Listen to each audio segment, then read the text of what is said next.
Не всегда качество мультфильмов способствует развитию ребенка. И содержание мультика ребенок не всегда способен понять.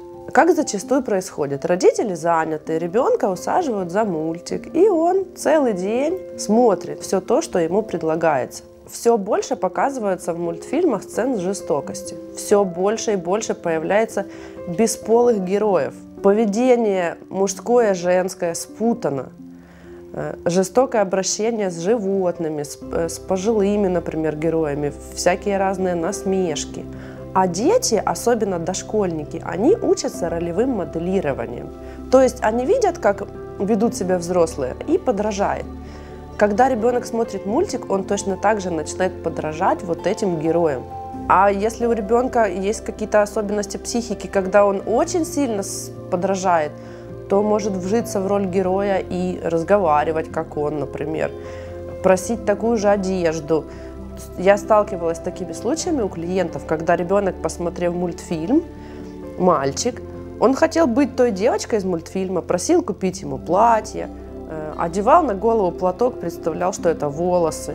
Что ребенок смотрит, сколько он смотрит и какого качества смотрит мультфильмы, эта ответственность полностью лежит на родителях. Мы мультики забрать у детей не можем, это часть детства. И мультики на самом деле детям нужны, но вопрос какие? У взрослых есть уже некая жесткая такая установившаяся картина мира. У ребенка этого нет. И он смотрит, он на веру воспринимает.